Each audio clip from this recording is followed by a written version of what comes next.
There is nowhere to turn. The Yam Suf is in front of Klal Yisrael. And Paro Hikriv, and Paro's bloodthirsty and angry army and mob is gaining on them. Klal Yisrael is stuck between the Yam Suf and the army, between the rock and a hard place. Vayisu b'nei Yisrael l'seineim v'nei Mitzrayim nosei achareim vayiru ma'od. Klal Yisrael is fearful. They followed the Almighty and Moshe out into the wilderness, but it looks like this would be the end of the great escape. Vayiru me'od vayitzaku b'nei Yisrael el Hashem. They were greatly frightened. They cried out to God. Vayomer el Moshe hamabli ein kivarim b'Mitzrayim.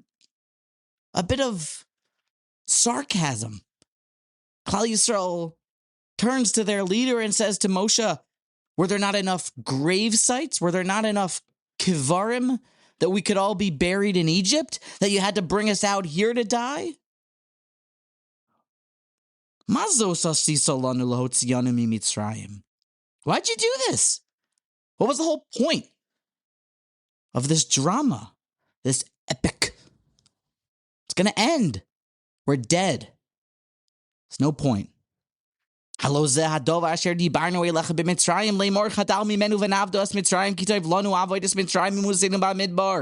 were telling you, Moshe, the whole time. Wasn't this not what we were telling you? Let us be, and we'll serve the Egyptians. It's better for us to serve the Egyptians, to be a slave here, than it is to die out there in the wilderness. And now look, our greatest fears are coming to fruition. We're going to die out here because we have nowhere to run, and our angry taskmasters and previous lords are breathing down our back. Vayemru Moshe el ha'am al tiru. Don't be afraid. Hisyatzvu. Stand by. Ure'u, and see es Yeshuas Hashem. See, witness the deliverance and the salvation that God will do for you. Asher yasa lachem, that he's going to do for you hayom today. Ki asher re'isem es Mitzrayim hayom. You see Egypt. You see them today. Lo so sifu livrosam od. Ad olam. But you'll never see them again. So don't miss the show. Grab your popcorn and your raisinets, the Chalav Yisrael edition. Make sure not to finish your soda till the end of the incredible smiting that God will do to the Egyptians. Hashem yilachem lachem. God will do battle for you, continues Moshe. Va'atem tacharishon. And you stay quiet. Whisper. Don't talk. You're going to ruin the movie. Stay quiet and drink in every detail of the smiting. You know the story.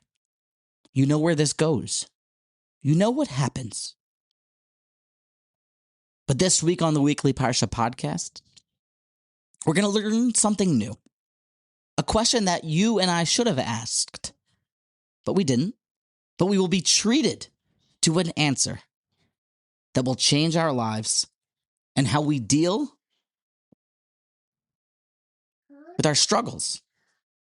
And we'll deal with how it is that one does overcome the slave mentality and does overcome the feeling stuck in life with the same nisyonos, with the same challenges.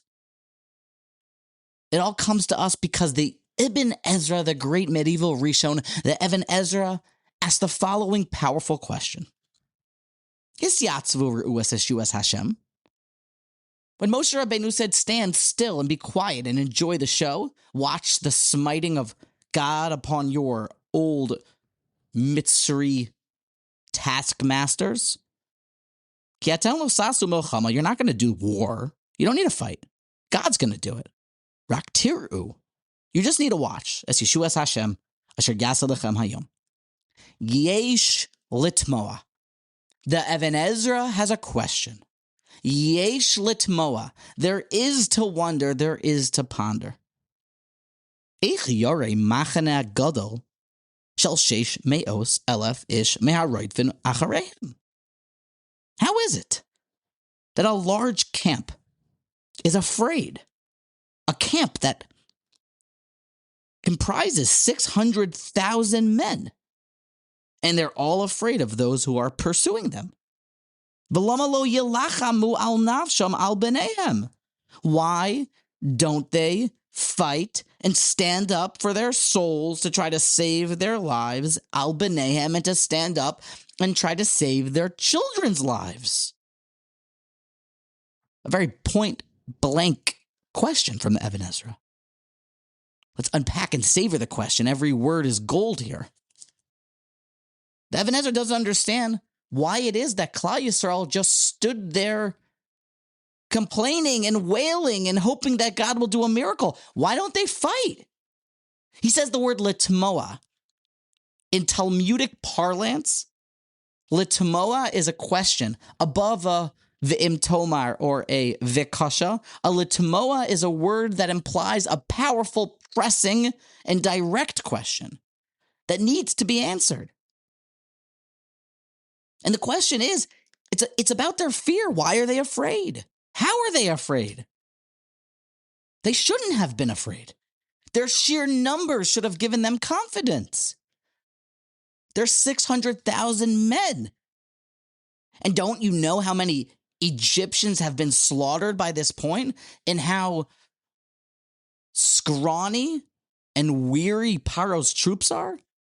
Klal Yisrael should have seen the approaching army and turned their crossbows towards them and slaughtered their old foes.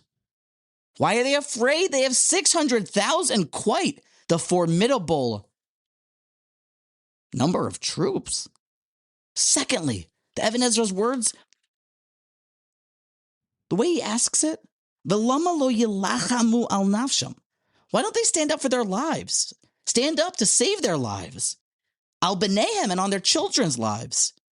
Don't you know that when a person is met with the possibility of the end of his life, he fights with a never before seen type of energy because his life is on the line? His very survival tactics kick in, and when their children's lives are at stake, people find energy that's literally impossible. Mothers have been documented that they had the ability to lift heavy metal chassised automobiles to save their children, who their souls are stuck and on death's door underneath the car. But because they were yelachamu al nafsham va'al b'neihem, they found strength to battle back. So why not B'nai Yisrael? They had the numbers to fight back, and they had the reason to fight back because their lives were at stake and their children's lives were at stake. I would salt and pepper to the Even Ezra's question, Va'olu Yisrael chamushim. We were told that Klal Yisrael went out armed. They had rifles, AK-47s and M16 machine guns to fight back. Why are they not using their armor, their shields and their spears and their guns to fight back upon the approaching enemy that they could have carved up? A powerful question, and let it sit there. Listen to what the Even Ezra says. A yesod gadol, a foundational teaching into the psychology of humans. The answer, he says, quote, Hatshuva, ki ha-mitzrim hayu adonim li-Yisrael. V'zeh hador hayotze mi-Mitzrayim, lomad mi-ne'urav lispol ol Mitzrayim, v'nafshoy shefola, v'eich yuchal ata lehilachem im adonav. Says the Even Ezra, the Egyptians were masters over Israel. They were their overlords. They ruled over the Israelites. for years, hundreds of years. And now, when Klal Yisrael looks up and sees their masters attacking them, this generation that left Egypt, these are the kids that grew up from their very kindergarten classes have been taught that the Egyptians are in charge of us. They dominate us. You need to tolerate them because Jews, you're a slave, because that Potiphar or that Pharaoh, he is the dictator. He's the King Jong-un or the Vladimir Putin. And he's who we serve. They grew up in that lifestyle. V'nafshoy shefala. The Jews grew up lowly, downtrodden.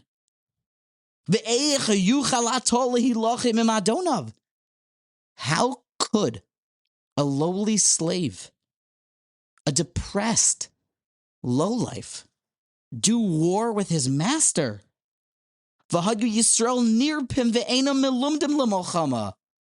They're slaves. They're not powerful, having worked out.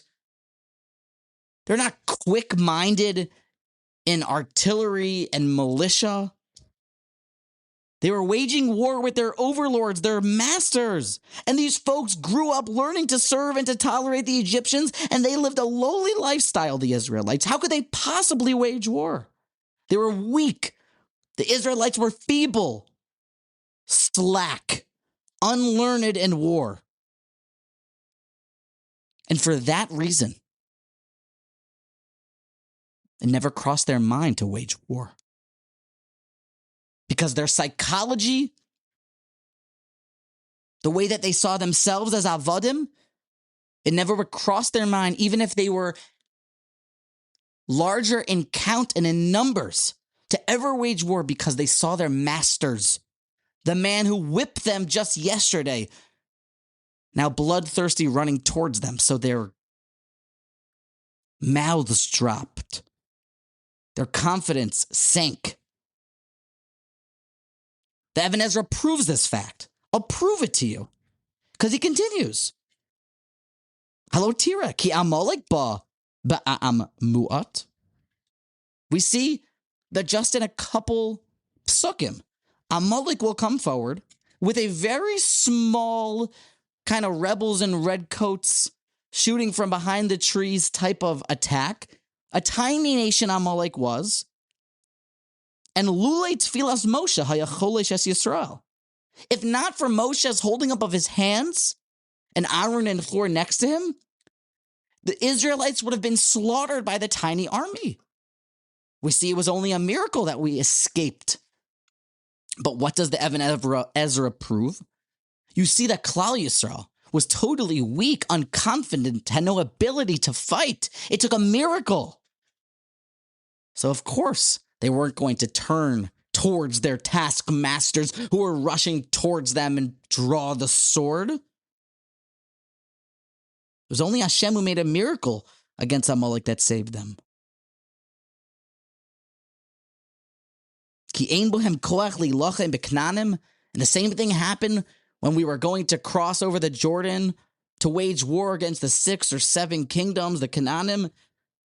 We see that Hashem killed out this whole nation, and only the next generation of Israelites, one that never saw Shelo Ra'u Galus, V'haisa Lahem Nefesh Kivaya, only the next generation of confident, pompous, haughty, proud soldiers would be the one, Kasher Eskarti B'divrei Moshe, would be the one that would actually wage war on the impending and incoming and upcoming battle with the nations that owned the territory and the Holy Land. The Ibn Ezra doubly proved his point that the Klal Yisrael had the lowest confidence. They had the slave-like mentality. So they were broke and they were broken. And so it never crossed their minds to ever draw the sword and go and slaughter the Mitzrim, even though they could have. That's what it seems, because they could have. In numbers, it seems they had plenty of men. and what they were fighting for should have given them sufficient cause and a sufficient hop in their step. But they didn't because they had the Avdei Paro mindset, so it never crossed their mind to go to war. Does the Nekuda not scream from the mountaintops, friends? That why does a person not wage war? Why does a person not wage war? It's because their mindset was that of a helpless, lowly Eved. They got lucky, they got a miracle. But folks, Hashem doesn't do overt miracles nowadays. That was kind of a one-time thing. But see, we have adversaries and armies like Paro barreling down on us. Don't be naive. You know the Chovos HaLevavis in the fifth gate, the Shar Yichud HaMaisa, and the gate of the wholehearted devotion, the unity of action, chapter 5, Vidah.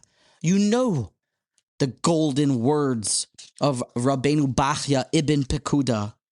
You know, Ki, so na'acha hagadol ba'olam hu yitzrecha hanimsar bekochos nafshecha. You have a yetzer hara.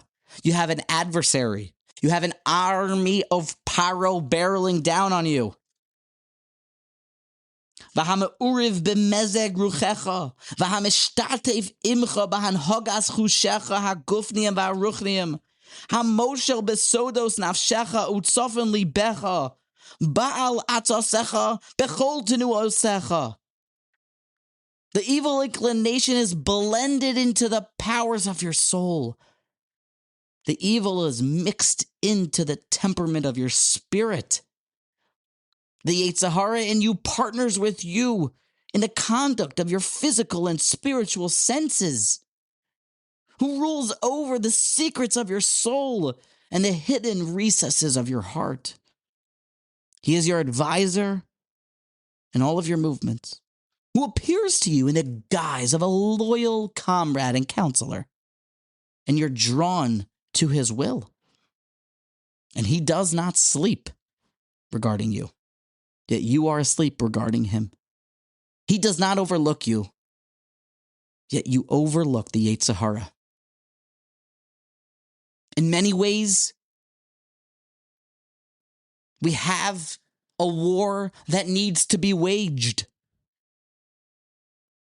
But many of us, this yetzer hara that's sofun, that's hidden, the yetzer hara who's part and parcel of everything we eat, he's pushing you towards one type of approach. Everything that you touch or you see, he's pushing you. He's part and parcel with you. You're like the odd couple, where half of you wants to do good, but involved in all of the good, there's also some pleasure seeking and some ego stroking. So many of us have given up this battle. Many of us have said in certain areas of our lives that I'm a slave. I've been dominated for so long. So many of us suffer from the same problem that the Jewish people suffered as to why they didn't wage war against Pharaoh. It's because Klal Yisrael suffered from the slave-like mentality. They had no confidence in war. They were downtrodden and broken. So many of us have given up and consider ourselves slaves to our passions, slaves to what the yetzer hara entices us to do or to see. And we lack the delusional confidence needed to push the yetzer hara up against the ropes. Just how bad has servitude gotten for many of us? The way the Balei Musar put it, that there's this interesting way to acquire an animal. It's called Meshicha. It shows a mode of ownership over an animal. Meshicha means to pull or to schlep along. It kind of shows that you're the owner of it, therefore granting you acquisition of the animal. And then the Gemara disputes as to what the halacha is in Masechta Kedushin, Daf Chaf Beis Amud Beis. If you're to call an animal, say, come here, Bessie, come this way. You called it, koirei la'a uba'a, and then it starts to come. It hears its master's voice and begins to come. Shmuel points out that when it comes to doing a meshicha by your voice with an animal, it works. Because just like schlepping the animal shows ownership, shows dominion, and it makes you have the kinyan, so too, korei la'avahu ba, if you call an animal and it comes towards you, that is a valid form of meshicha, and that works. However, says Shmuel, when it comes to korei la'avahu ba, when you try to do that on a human slave, it doesn't work. If you say, come here, Mr. Slave, you call him by his name, and he does come and starts walking towards you, your hired help or unpaid help, the servant, the slave, it doesn't work because he has das. He has his own intelligence and free will. So the kairei la'avahu ba, it won't work when trying to acquire an eved. But the Baalei Musar point out how many of us, the yetzer calls to us, he's kairei la'avahu ba, that we've lost all self-control, and every time that he puts a different pleasure, a different party, a different sense of complacency, something else for you to chase, we simply forget our intelligence and run towards it. Kairei la'avahu ba. You just run after it without any pushing back or any free will because you've become so dominated by the yetzer hara and his tricks. You've thrown in the towel and said, this is how I am, and I'll always be like that. He calls us, and like Bessie the cow, we come running to the food, to the party, to the nonsense, to the pleasure, to the complacency, to the ego stroking, to whatever it is that you continue to run towards, that I continue to run towards. To overthrow him, to grab back our intelligence, to say no when he calls. It takes a change of mindset. You have to realize that how you view yourself and how you view your enemy will dictate whether or not you lose or you win. It will even dictate if you even decide to pick up your AK-47 and run into the battlefield. That's what the Even Ezra has shown us here. Let us be crystal clear. We see from the Even Ezra that the way that you view the person who is the enemy, if you view him like a master, then you won't even fight, even if you can win. But if you view him, we can infer, if you view him in a way that you can dominate, you view him in a way with confidence. Did you hear what the Even Ezra said? That He made this generation pass, and only the next generation that would go to war against the Canaanites. Did you hear his lashon? He said he wanted a nefesh givoya. It takes arrogance, haughtiness, a bit of delusional confidence. How you look at your enemy, that you say, I'm going to eat you like lunch. That's how battles are waged, wars are fought, and victories are had. That's how winning is done. But the mindset of a champion. You know who acted like this? David HaMelech, the ultimate champion. Sefer Shmuel Aleph, Perek Yud Zayin. There's a huge standoff. Let me set the scene. The Pelishtim and Bnei Yisrael are camped on opposite sides of the mountains with the valley in between them. Goliath, the large giant, comes out for 40 days, morning and evening, mocking and laughing the Jewish army, challenging them, send someone forth to battle with me. David, the unassuming redhead, is sent by his father Yishai to bring some food for his older brothers who are on the front lines, kind of like a Saving Private Ryan initiative. He hears Goliath. He hears Goliath's blasphemy and arrogance and he's disturbed, is David HaMelech. How can everyone here listen to the mocking of God and the mocking of the Jewish people? How come nobody's doing anything about it? Despite King Shaul's skepticism in David's ability to go to war, citing David HaMelech's unlearnedness in war, and all that he knows is how to protect the sheep from wild animals, David HaMelech forges on and wants a fight. He wants to pick a fight with Goliath. He refuses, does David. He refuses. Read the Psukim. He refuses Shaul's armor. He takes his little stick, his staff, his slingshot, 5 smooth stones. Shout out to 5 Stones Winery. They make, brew, nurture wine that's yum, and it's from the area where David HaMelech fought Goliath, hence the name 5 Stones from this pasuk. Okay, now back to this regular scheduled programming. And listen to how David HaMelech wages war. Vayomer HaPlishtiel David l'choelcha ve'etnos b'sarecha lo'oif hashamayim u'lehemas hasadeh. Goliath says, come here, and I'll give your flesh to the birds of the sky and to the beasts of the field. Some old trash talk. Vayomer David el HaPlishti ato bo elai becherev. You come against me with sword and spear and javelin. Touche. But I come against you in the name of the God of hosts, the God who ranks of Israel, whom you have defiled and defied. Vayedu kol hakahol hazeh ki lo yibacher v'chanisa yoshia Hashem ki lo Hashem hamilchama v'nasan eschem biyadenu. The stage is set. David versus Goliath.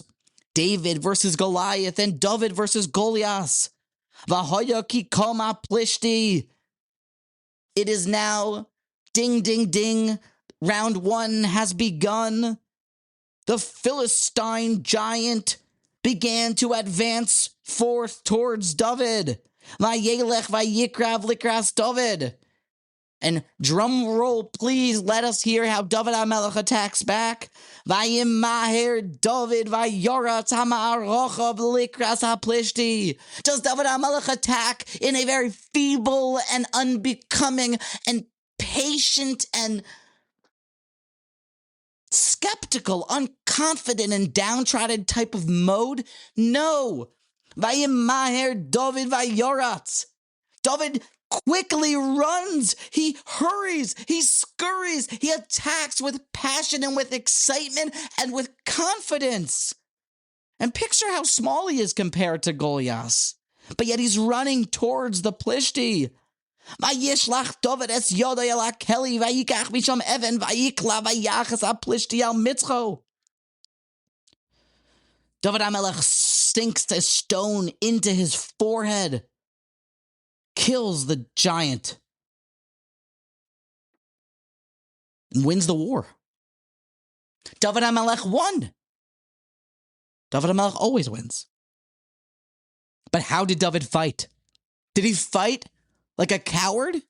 Did he fight with a sense of, well, I hope God bails me out? No.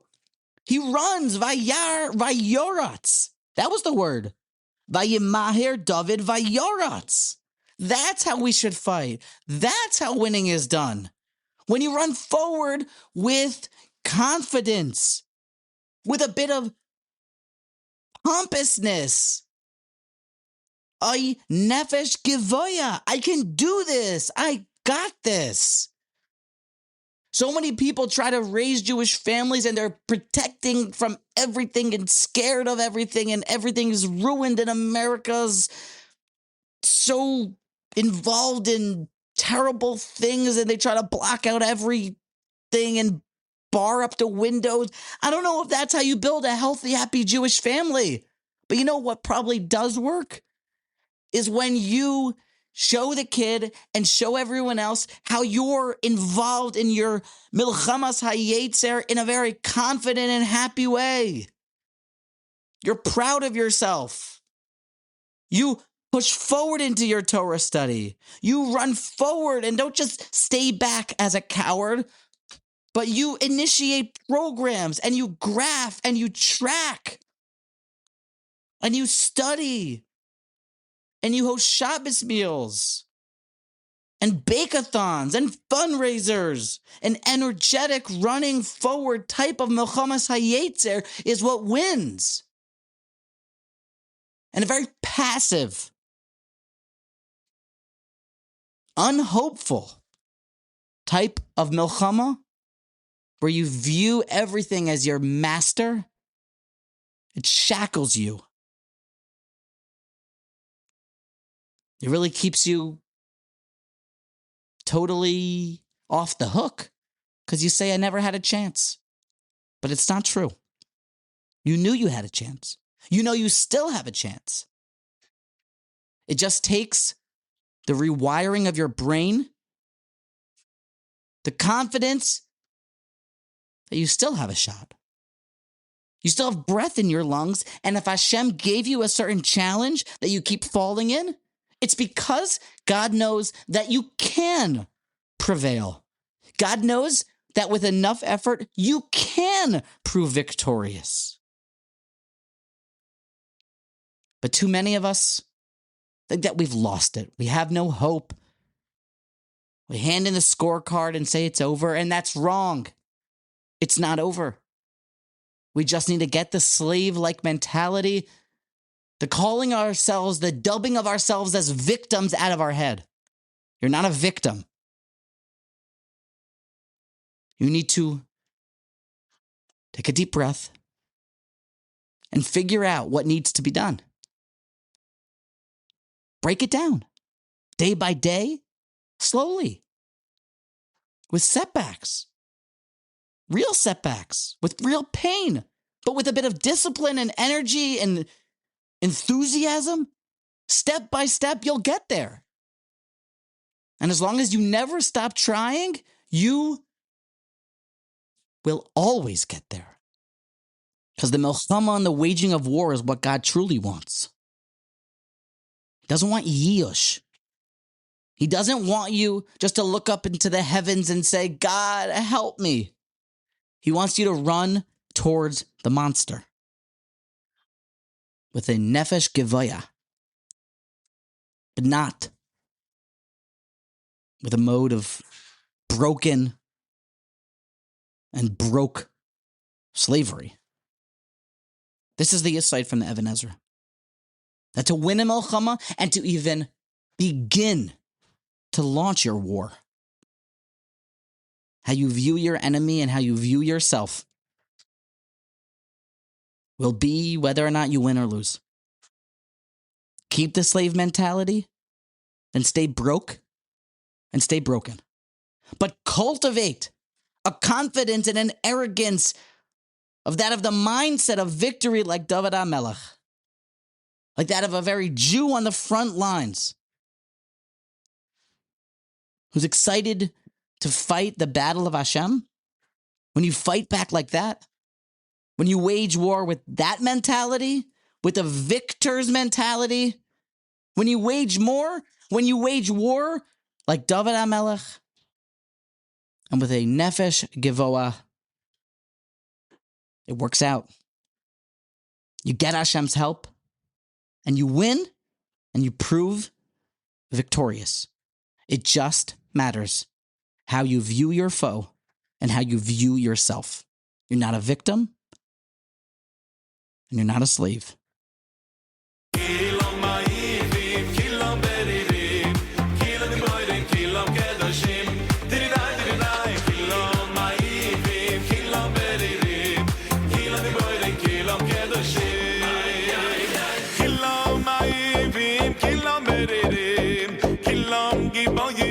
Kilam